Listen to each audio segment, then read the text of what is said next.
And welcome to a legendary episode of the Traumatic Tales of Dedman and Grumpy. What in the hell is a legendary episode? A legendary episode of the Traumatic Tales of Dedman and Grumpy is not so much a horror film related show. There will be no reviews on this show. Oh, why the fuck are we here? Because what we're going to do is we're going to be like Mulder and Scully. I guess you'd be more like Scully in this instance. As long as you're not sticking your molder in me, we're fine. Well, what we're going to be doing is we're going to kind of, I guess you could call it real life horror. We're going to be looking at things like cryptozoology, hauntings, the supernatural, the unexplained. We're doing this now? Oh, yes. Okay. This is going to be good. And tonight, we're going to start it off with a North Carolina legend. And that's the Beast of Bladenboro. All right, Grumpy, tell everyone where Bladenboro is. If you're familiar with Raleigh, it is about 100 miles, maybe a little more, just almost due south of Raleigh. And it looks to be kind of west-southwest of Wilmington by maybe 40 or 50 miles. So, let's get into it and discuss the Beast of Bladenboro. Now, to give you a little bit more background information on Bladenboro, it was a grant of land that the King of England gave his son, the Earl of Bladen, in the early 1700s. Yeah, that's an easy way to get rid of your fucking kid. It's pissing you off, hanging out around the castle, looking in his mirror all day, acting like it's a fucking phone. Yeah. Playing with his eye reflection. And, so kick the motherfucker over to Carolina, as it all was back then. And, what? Welcome to Bladenboro, bitch. So, pretty much, 1857 is when the town started to become a little bit bigger. 1857? 1857. Okay. One of the things that came in, a family by the name of Ivy helped to build the first schoolhouses and the Baptist church there. Were they into plants? I mean, I don't know about that. Were they toxic? Were they poison ivy? Could have been. Okay. A new era dawned in Bladenboro with the building of the Seaboard Railroad in 1859. Yeah, Seaboard, Norfolk, Seaboard, that's a big fucking railroad industry around here these days. Well, yeah, I mean, you had Seaboard Station downtown. Yeah, so. Downtown Raleigh, they have Seaboard Station. So, small town, North Carolina, is pretty much surrounded, as funny as this combination may sound, it actually does exist in our state, as we both live in North Carolina. Swamp and forest pretty much surround, or at that time, well, still swamp now. Yeah, that's down east, and North Carolina has a really huge coastal plain area, and you get a lot of swamps in those areas. And boogie monsters, and I'm sure whatever in the hell you're getting ready to tell me about. So, to give you more information on what we're talking about here, of course, we're talking about the Beast of Bladenboro. I met that girl. She was big. Was that in high school? We're not going back there.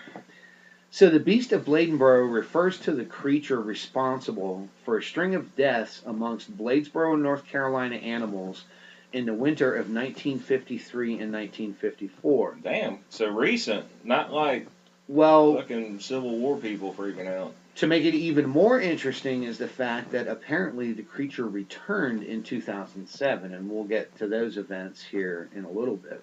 Okay. Now, according to witnesses and trackers at the time... Trackers. They say it was likely a wildcat. Okay. But there were a lot of discrepancies on what this creature looked like, and apparently its kill methods. Was it like man, bear, pig? They just mixed it up with a cat in there? If you take the pig out and put raccoon in, you would be correct. Everything else you said was correct. Okay, so it's man, bear, coon? Something like that. I've got to watch out for those bear coons.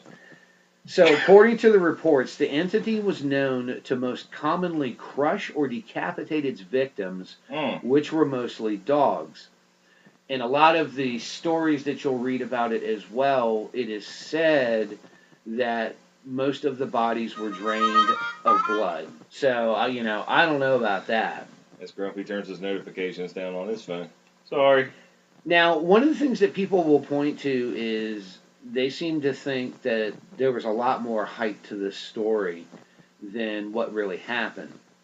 But here's some more interesting information on Bladenboro that might help. #1 pot manufacturer in the Southeast. I don't know about that. We can always go research that. They have a festival there every year. Well, we're going to have to go. It's on 8/20. Ooh. Would it be 8:40? 40's not a day of the month. Oh. That's an hour of the week. So Bladenboro was known to have an unusually high number of showmen in prominent position. Now, we're talking about the mayor, whose name was Woodrow Bob Fussell. Are you kidding me? I'm not kidding. What you fussing about today, Mayor Fussell? Bob. Bob. Bob. Why you fussing, Bob? He was also the owner of the local movie theater, so keep this in mind as the story goes along. Okay, so Fussell is slinging some movie tickets. Groovy. So he was the first person to call the newspapers and organize the party of professional hunters to come in from Wilmington to hunt this creature. Okay, and at the time they were calling it what? The Beast? Yes.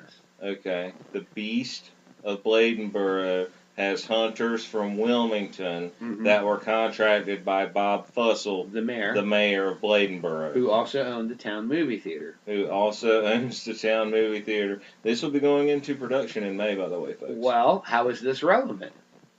Fussell also booked a horror movie called The Big Cat into his theater at the peak of all of this going on. Oh, advertising! Now you can see the cat. We've got him on our screen and in Technicolor. Oh shit! That was the first big screen pussy known to man. Oh, here we go. So why this is also significant is, if you remember, those of us especially that are horror fans, in the 50s, that was the height for doing gimmick things to promote a film. For example, when William Castle put buzzers in the seats for his horror movie, The Tingler. It was The Taint Tingler. You put a buzzer in the seat, dude? He did put a buzzer in the seat. That is all about the Taint Tingler. Not a woman stood up in that theater. They would also do promotional things like having ambulances waiting outside in case anyone was overcome with terror during the show. Oh my God. Are you kidding me? So that's one of the colorful characters. Another one was a Bladenboro resident by the name of Dick the Half-Man Hilburn.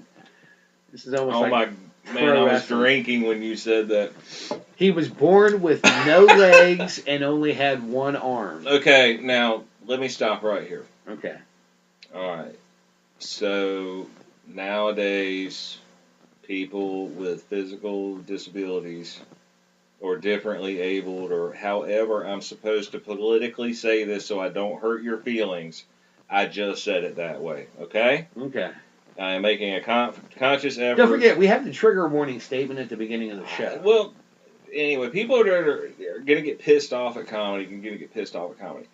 These were people that were exploited, but if you think about it, at the time and the location in the United States, being the way this person is, he wasn't going to be able to make a living working in a mill. He wasn't going to be able to be a farmer. Correct. He wouldn't be able to handle livestock on a daily basis.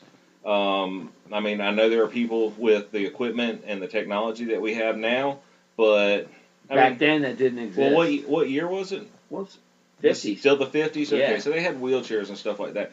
But also people were treated very, very differently. So That being said, Dick the Half-Man Hilburn.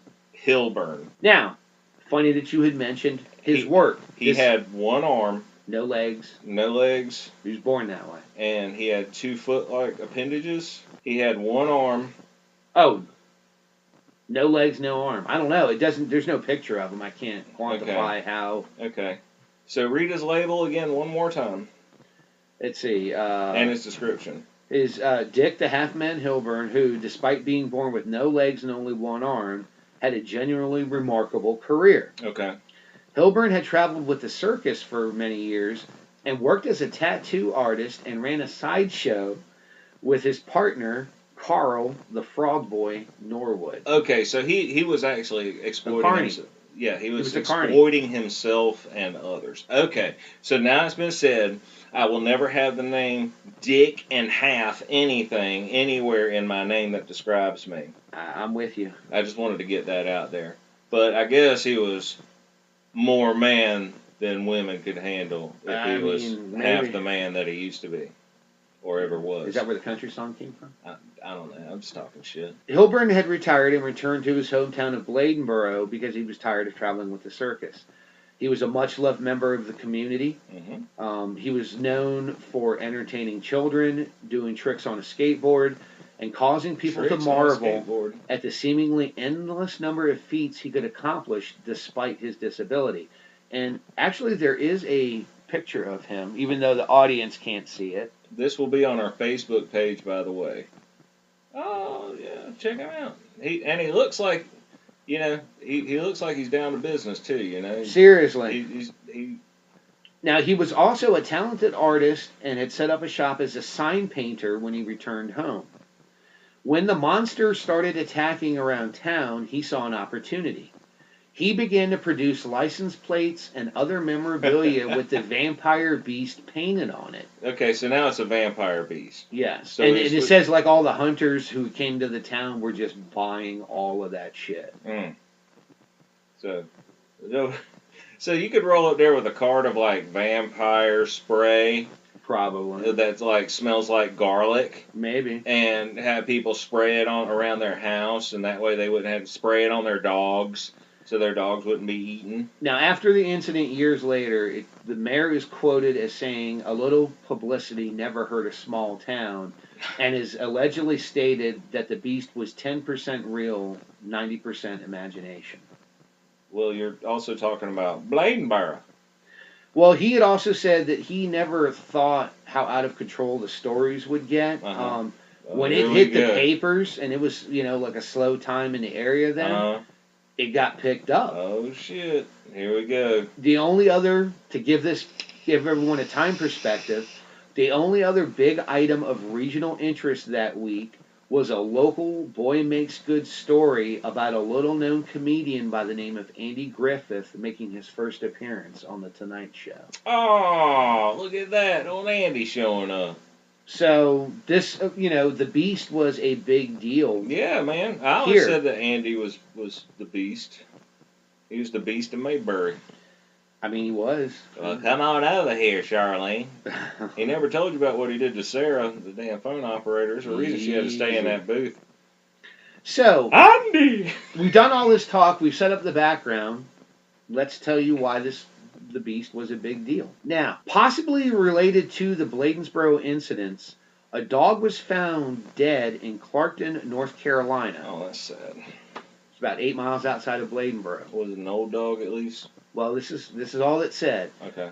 It was killed by what Police Chief Roy Forries reported witnessing as describing as a sleek, black, and about 5 foot long. This was on December 29th of 1953. Well, Roy's on the job is taken care of. On December 31st, there were 2 dogs that belonged to a resident of the town. His name was Johnny Vouse, I believe is how you would pronounce it. He went outside and found his dogs were dead.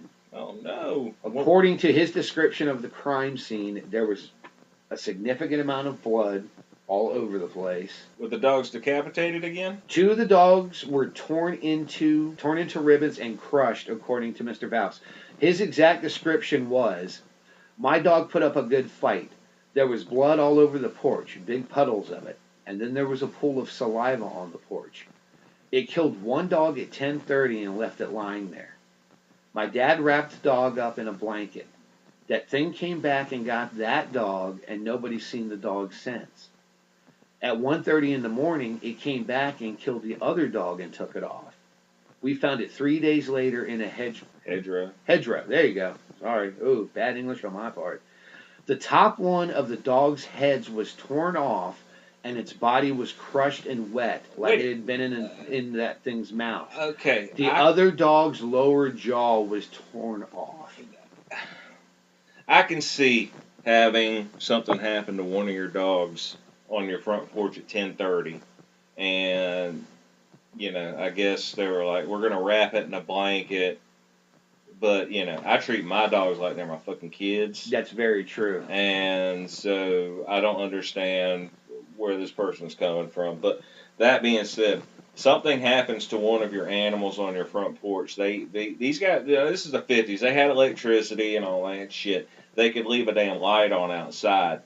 But if one of my animals is attacked at 10:30 and I didn't see what it was and it's not around, the animals didn't kill it, I'm going to be a little more cautious.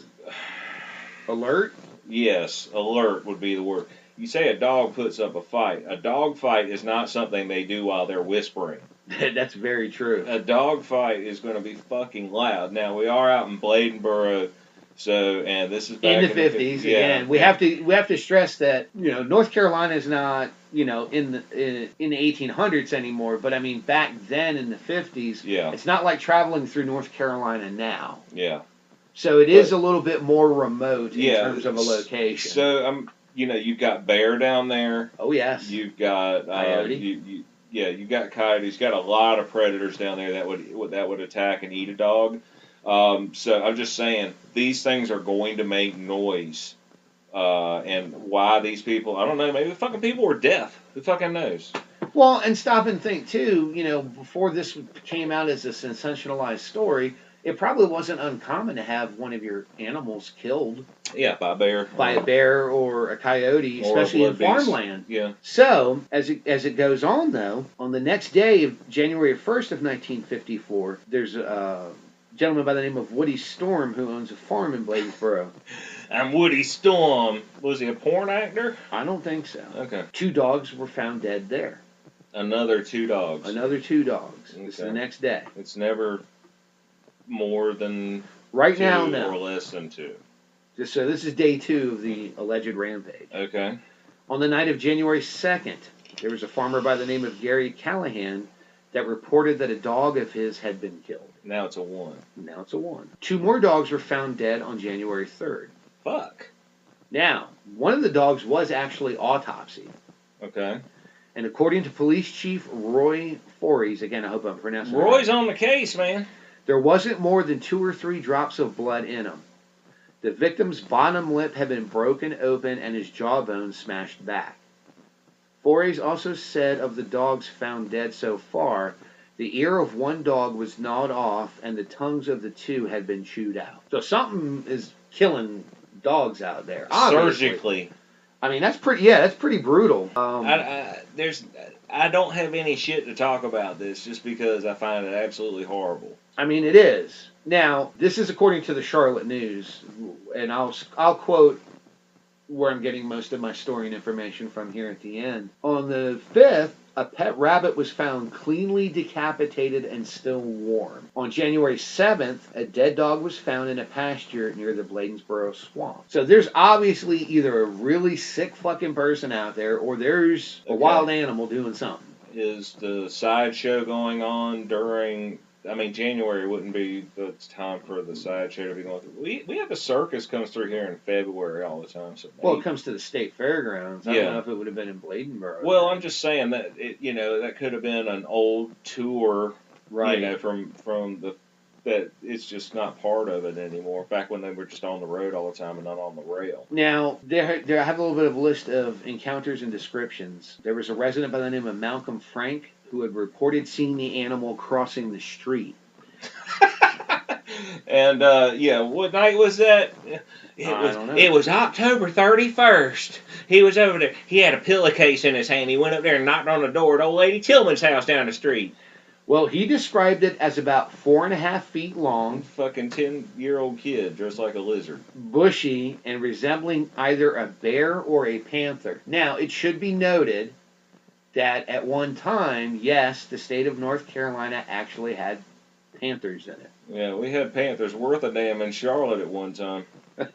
As long as Cam Newton's the quarterback, it'll never happen.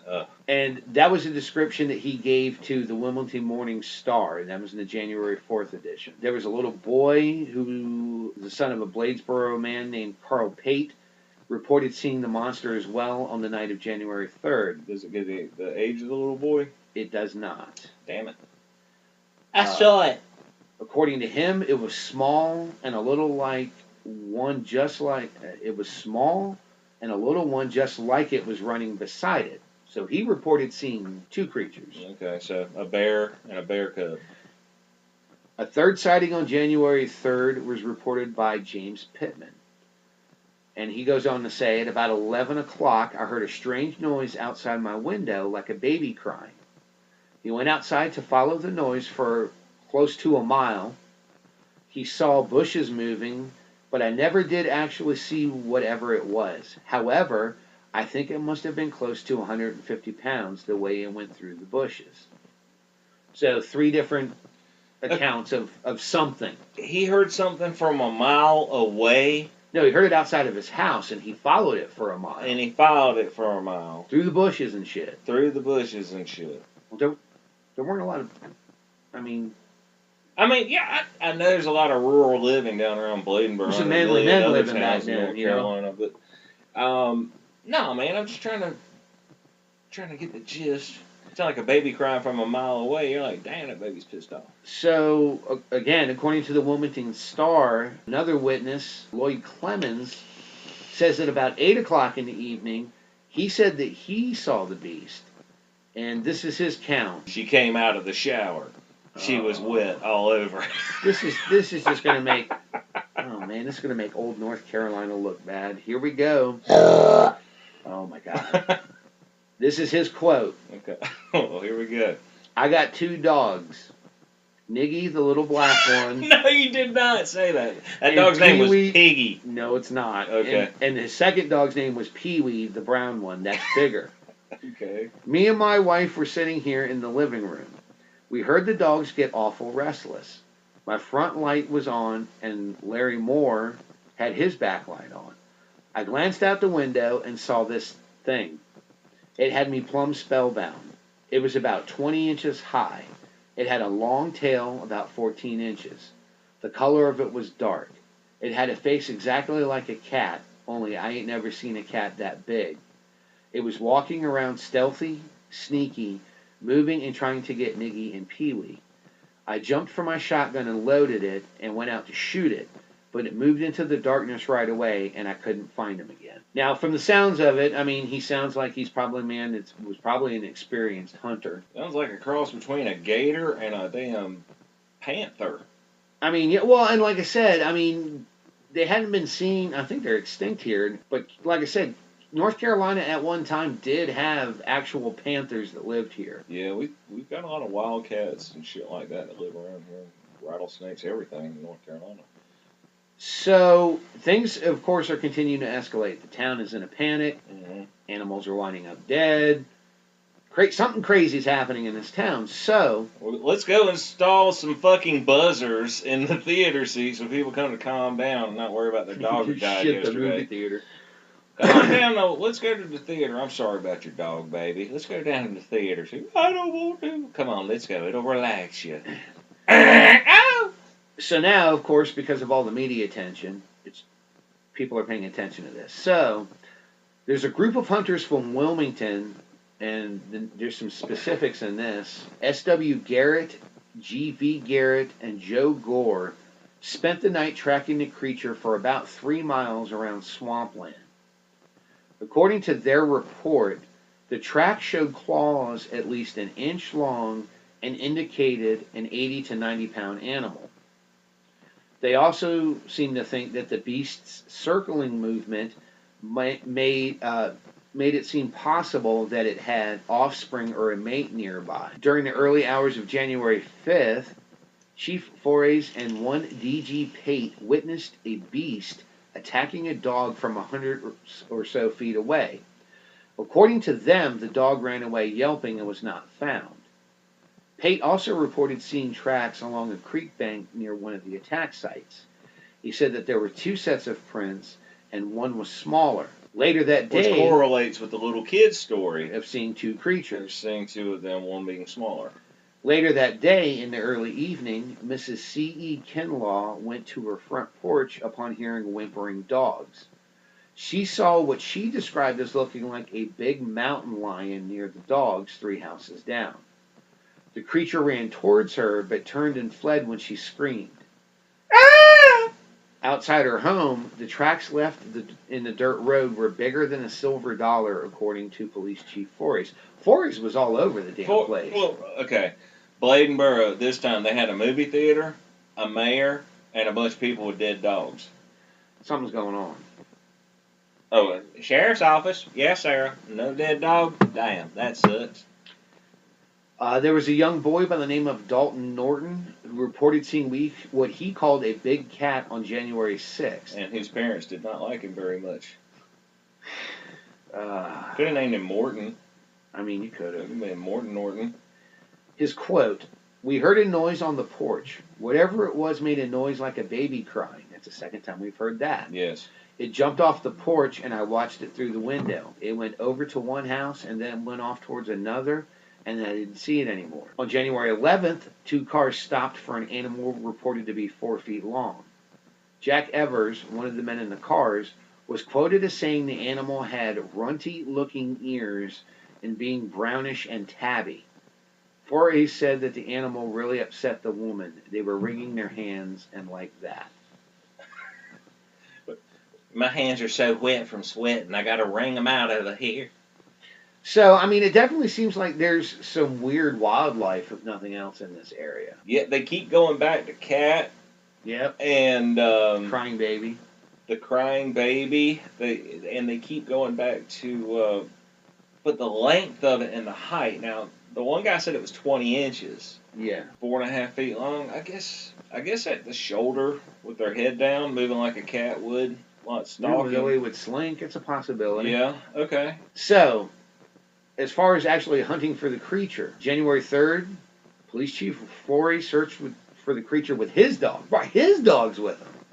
Forrest is on the case. It's like Scooby-Doo now. So, now this has all happened in like 4 or 5 days, right? Yeah. Okay. This is what happened like over a 10 or 12 day span. Okay, all right. So he's got the dog. Come on, Skipper. So, January 3rd, which was, trying to remember here. January 3rd was Happy New Year. When the little boy said he saw the 2. Okay. Okay. And January 3rd is when Roy is on the case. But he reported that his dogs would not follow the trail. Oh, shit. There's also the tale of half a dozen brave youths and their dogs that spent January 4th searching the creature responsible for the deaths. That night, Police Chief Roy Forries and 8 to 10 other officers conducted their own hunt. Hunters, Roy doesn't sleep. Apparently not. Hunters who traveled to Bladenboro from Wilmington also searched for the beast that evening, reportedly tracking it for 3 miles around the swamp. And we heard that story with the circular patterns. On the night of January 5th, more than 500 people and dogs hunted through the woods and swamps for the creature. Now, this is like a week after the first one, right? That was on the 28th? Yeah. This is almost a week after. Okay. Because now it's become a frenzy in the newspapers. Right. So they've got people coming in from all everywhere over looking for something to do. Wait till you hear this. Okay. On January 6th, more than 800 people turned up to hunt the beast in the swamps. And you know what these cocksuckers are going to do? They're going to go to the fucking movies. Yep. During the daytime to burn some time up because they're hunting at night. Are you starting to see this? Yeah, I'm starting to fucking see. Fucking fussle. So, fucking cocksucking stuff. Forey's plan to tie up dogs as bait to lure the creature in. This plan got a lot of shit, and the hunt was canceled by the officials because of safety concerns. What about the fucking dogs, bait? I was getting ready to get to that. God damn, man. On January 7th, anyway, another 800 to 1,000 people gathered to hunt the creature. Wow. 1,000 people showed up in Bladenboro to go hunt for this thing. Yeah, and at that time, they might have had 600 people living there. So on the 8th, 4 fraternity brothers from the University of North Carolina at Chapel Hill were the only reported hunters. UNC, go Rams. They were the only ones that showed up? They were the only authorized ones. Fussell officially called off the hunt unless the creature made another obvious kill or there was a legitimate sighting. Okay, so there's 1,000 people that showed up to hunt, 800 to 1,000 that you said that showed up to hunt. Mm-hmm. They were probably turned away. Right. He was like, okay, y'all are leaving your fucking candy wrappers and beer cans out there in the damn swamp. Y'all need to just quit this shit. Pissing off the alligators. You're fucking parking on old lady Hilton's fucking lawn over there, and she's calling me. Look, I've told Roy, y'all need to turn around. Look, the movies are open. 2-for-1 popcorn tonight for all you hunters. Go on down there and have a good time. So the armed hunting parties of previous nights had become too large for safety. And Voorhees received a telegram from a humane society in Asheville, North Carolina, protesting his plan to stake out dogs as bait for the creature. Well, good on them. So, a telegram. A telegram it'd be funny. It'd be just this big mean-ass dog in a cage. Like, telegram, just open the cage. They just tear him a new ass, and then they hand him the card while he's in the hospital. Like Mike Dick should be. Now, on January 13th, a farmer by the name of Luther Davis produced a dead bobcat. He found the bobcat struggling with a steel trap in Big Swamp, 4 miles from the city at about 6 in the morning. That's another thing I can't stand is fucking trapping. But anyway. He proceeded to shoot it in the head at about 8:30 in the morning. So he sat there and watched it scoring for 2.5 hours. Well, but he said it was in a swamp. Yeah. So he might have had to get to it. That's a valid point. North Carolina swamps are pretty nasty, by the way. Yeah. But this is January, so he wouldn't have had to worry about like alligators. But so Woodrow Fussell, Fussel's back. Our mayor, told newspapers that the Beast of Bladenboro had been found and killed. I got a Woodrow Fussell. According, hell yeah, it's dead. Dang. According to sources, however, it was unlikely that such a small cat could have killed and mangled the dogs. And eaten their tongues out and broken their jaws in a specific way. On the same day, Bruce Souls from Tabor City was leaving Bladenboro when he hit a cat with his vehicle. According to reports, it was spotted like a leopard, about 20 to 24 inches high, and weighed between 75 and 90 pounds. He took the cat home with him to Tabor City. Yet a third man is credited in some newspapers as having killed the animal as well. There are conflicting newspaper reports about whether it was Davis's or professional hunter and guide Barry Lewis's cat that Mayor Fussell photographed and sent out to the press. According to Corey, the Carolina farmer, Lewis was hunting in a different part of Bladen County when he shot and killed his bobcat. Now, there's been a lots of different arguments of whether or not it was a feline. Some people have reported it as a bear or a panther. The injuries described as the jaw being broken back, the heads being crushed, no. Now, when an animal attacks prey, it gets it behind the neck, right behind the skull, at the top of the neck, and bites down. So that could lead to a decapitation. But a clean decapitation on a bunny rabbit, of course they're trying to sell papers too, so they might be embellishing here. Do you think? So different people had different opinions. Harry Davis, curator at the Raleigh State Museum, has said that a panther never occurs in this country. We checked on panther stories before. One turned out to be a big house cat. It was his opinion that it might have actually been a coyote. They've been traded around quite a bit, brought east as pets, and released after their owners got tired of them. Coyote could be a possibility. James Pittman claimed the beast had tracks like those of a dog, but he also said, I've never seen a dog that large. Chief Voorhees was also reported as saying that the beast was a mad wolf. He had said old folks say they remember seeing wolves in the Bay Swamp area and talk about them every now and then. Another witness had described the creature as looking like a big mountain lion. The January 7th edition of the Bladen Journal reported that some people described the animal as likely being a wolverine. It's a big-ass fucking wolverine, son. Wolverine! And it wasn't Hugh Jackman. I'm gonna fuck up your dog, bub.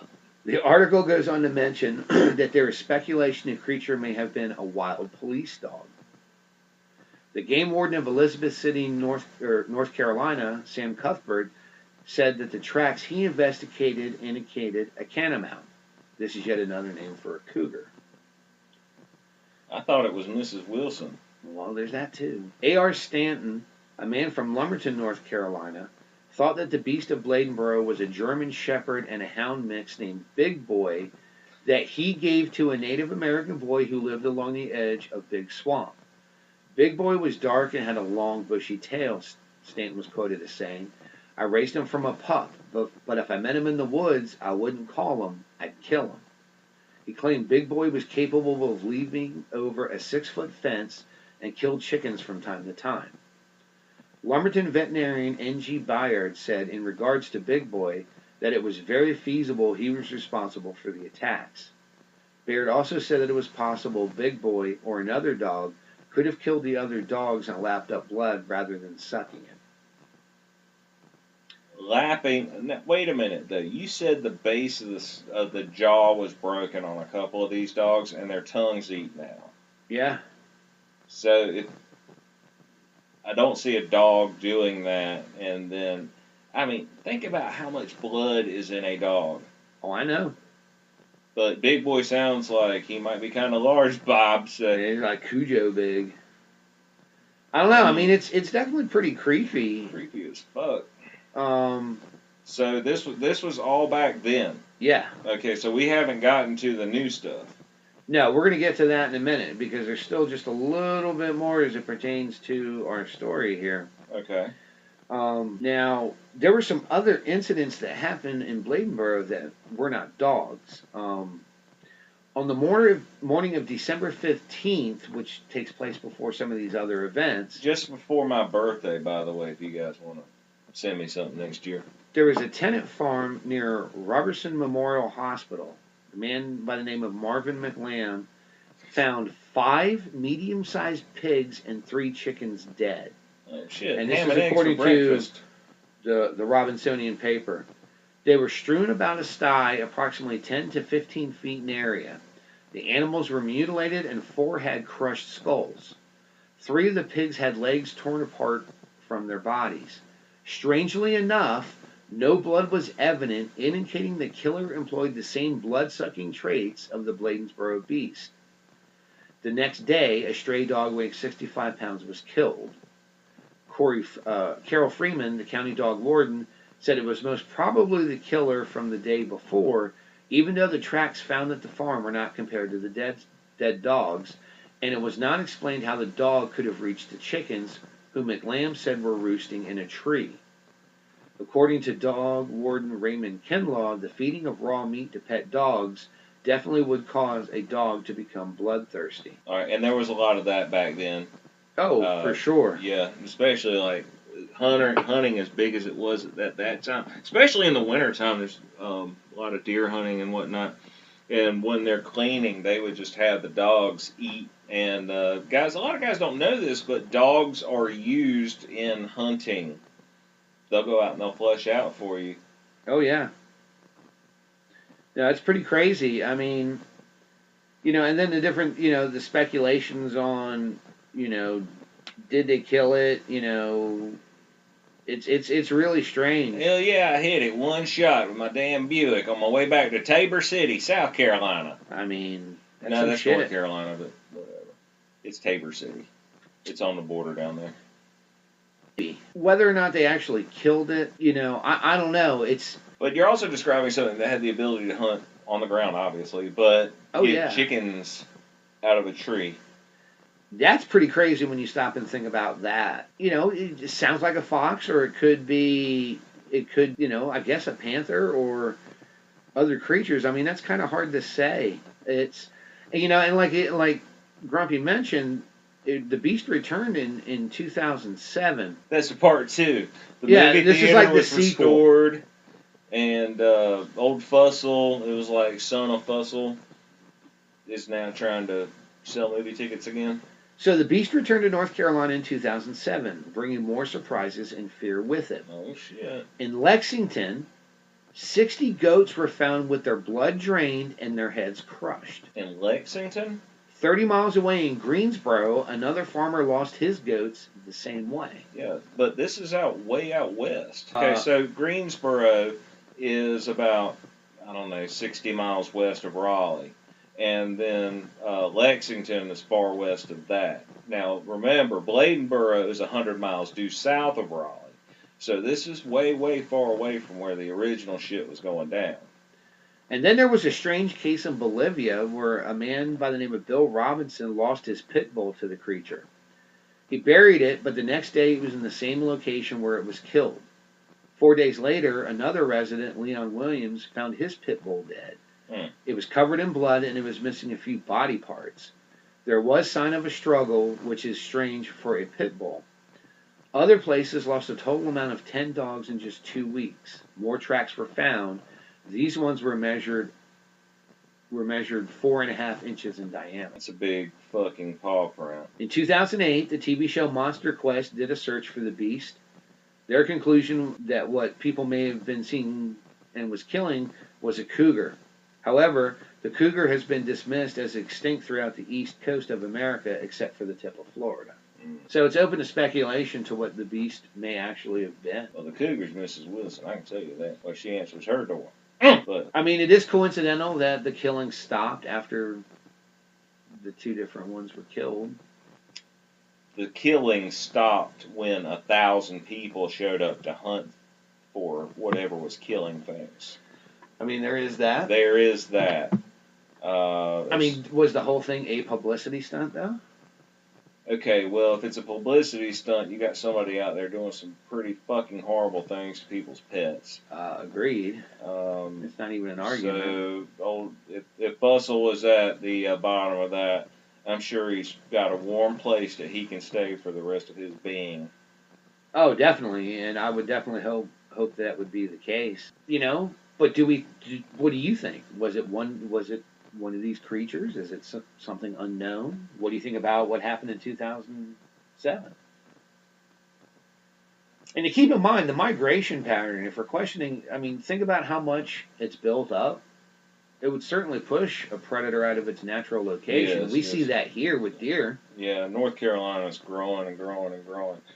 As far as population people go, Wake County alone, where Raleigh is located, for about 5 years, we had 500 people a week.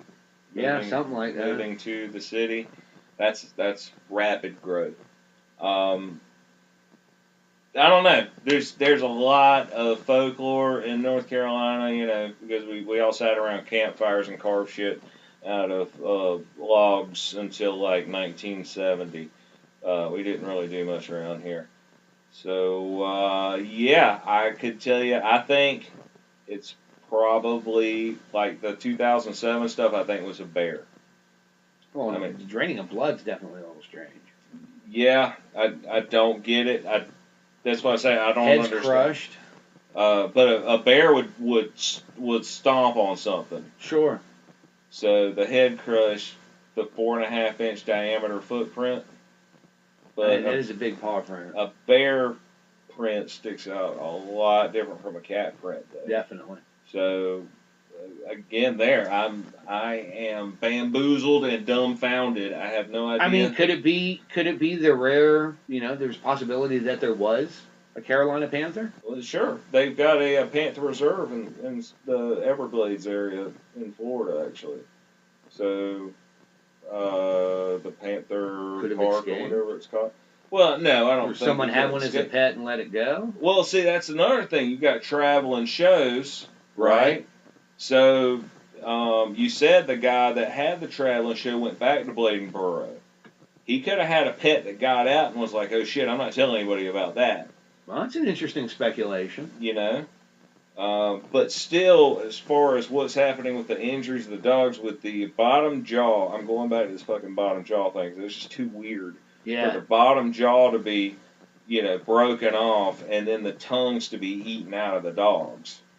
Ears gnawed off and stuff like that. That could have been something else that came along after the dog was dead as well. Well, that's a possibility. Yeah, so a lot of these injuries, or a lot of these animals are being found later.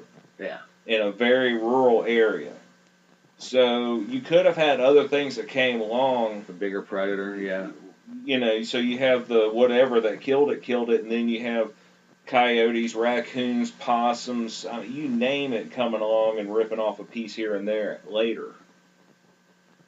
And God, you almost hate to say. I mean, you got to kind of question the mayor. I mean, there's a lot of profiting going on off of this. Yes. Of course, now, to be fair though, he had no idea that story would blow up like that either. I mean, no, I just find it really, really, really convenient that once 800 to 1,000 people show up, the mayor realizes, oh fuck, this is out of control. Big time. Yeah. Okay. And then all of the killings stop after that.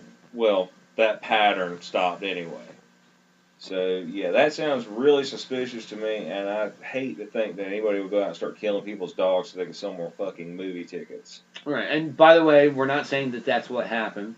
No, we're not. It's we're just speculating on what, on where what motivations may be. Yeah. I can only imagine that kind of panic. I mean, back then, hell, if that was happening now, that'd be, you know it from the perspective of, you have chickens. Yes. Your chickens have been attacked? Yes, and it sucks when you go out and you find one of your animals dead. And I talk to my chickens just like they're people because they listen to me complain and they ain't got shit to say about it. They just shit. They do. They just talk shit back to their other one. I don't know. Maybe it was a chupacabra. Which we'll talk about chupacabras one day. We're going to get into that shit. Believe that. They call it the blood-sucking beast. Think about that, though. If you go back to the 50s cases, it's alleged or notes made that there were crime scenes where the bodies were drained of blood. Television's come out recently, right? Movies are out. Movies have been out for, a good 30 years now. They were out before, but sound movies that are actually produced. Not like Three Amigos type. Yeah, yeah. Not just that. So, okay, we take this big story that's in all the papers around the state, and then you have a lot of people saying, wow, if I catch that thing, I'm going to be famous. Yep. So that's going to, all of a sudden, that's going to round up a bunch of people. You're not doing much at all if you're dirt farming in January. In North Carolina? Yeah, you're not doing much of shit. There's not a whole lot going on. We are kind of mild in some Januaries. Some Januaries it is bitterly, bitterly cold. Yeah. But they don't say anything about the air temperatures in the story. Well, obviously, you notice, though, they're near the swamp for one. But you'll notice there's no mention of snow. Well, there's no mention of snow, but you said it took him 2.5 hours to get to that animal that was trapped in the swamp. Well, between when he saw it and when he shot it. Now, I don't know if he was standing there watching it. No, I don't know. Yeah, I can't think of somebody being that. I think trapping's absolutely fucking horrible anyway. But no, if he had to navigate a swamp. Yeah, like I said, people laugh, haha, North Carolina swamp, bullshit, motherfucker. Go out there in. We have the dismal swamp. Yeah, dude. ROUSs are chilling out there in those swamps somewhere. That might have been what did it all.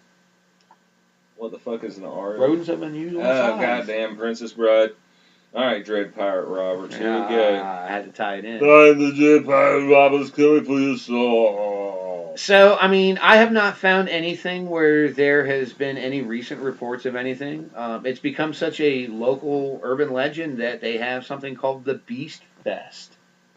In honor of... Are we all drinking Milwaukee's Beast? It could be. Is it going to be that lady? Guess what they call the Beast. Is it going to be the lady getting out of the shower again, the Beast Fest? It could be. Because they might call her Gertrude or some shit. Gertrude. Oh, that's terrible. Guess what the Beast's name is? Blood Beast Bladenboro. Blady. Bob. Is it really Bob? It's really Bob. Oh my God. Swear to you. Bob the Beast. Bob the Beast. Is Roy still on the case down in Bladenboro now? Shit, he may not have even slept yet.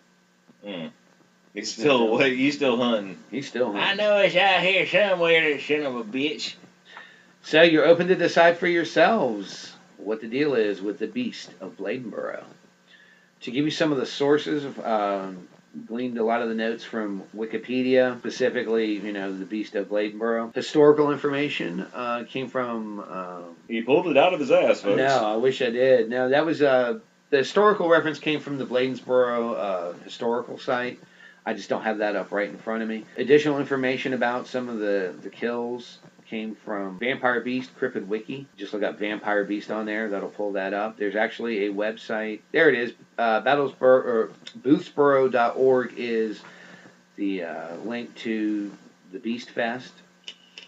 And then, of course, like I said, Wikipedia had a lot of the other information. When is the next Beast Fest going on? Well, allegedly it happened right around the end of September, but that was when we had the hurricanes. So I don't know if the actual festival went down this year. Okay. It Yeah, they had a down. shit ton of flooding down there. Yeah, it was pretty bad. North Carolina is the home of shitty hurricanes. So, we hope you enjoyed this episode. Keep in mind, Legendary Tales will happen sporadically. You never know when we're going to drop one on you. It's like a bonus episode where I get to talk more shit. Yes. And we get to move outside of the movie realm a little bit. Get to have some fun with that. But speaking of that, it is important. Don't forget, you can listen to our regularly scheduled Traumatic Tales of Dedman and Grumpy Tuesday nights at 8 p.m. Eastern Standard Time on the Calling Hours Horror Podcast. That is through Pippa, exclusively on Morbidly Beautiful Radio. We are also in syndication on Friday nights at 10 p.m. Eastern Standard Time on Mile High Radio. We are both syndicated here and, of course, overseas. And you can listen to our show anytime you want. If you go on to iTunes, Stitcher, just about anywhere, iHeartRadio, TuneIn Radio, anywhere you can download your podcasts. Make sure to follow us, to like us, give us commentary. We are going to be setting up an email address so that if you have an interesting story to tell us about a haunted history or a crypto monster, an urban legend in your area, you know, the swamp skunk beast of Arkansas, or, you know, whatever, the Mothman of, you know, West Virginia, you know, any of that stuff, just, you know, shoot us a link with some info. We'll take a look at it. We'll talk about it. And we'll give you credit if you send us something good. Yeah, man. Absolutely. Well, you know, if we use your material, absolutely, we're going to give you credit for it. It's got to be something we can research. It can't be your mom's brother's boyfriend's cousin. Your mom's brother's boyfriend's? Well, something like that. This is in the modern age. Yeah. Find us on Facebook. Yes, the Traumatic Tales of Dedman and Grumpy. You can also watch our episodes on YouTube. Yes, you just can. Type us in. You'll find us. Like I said, make sure to turn into the podcast and enjoy.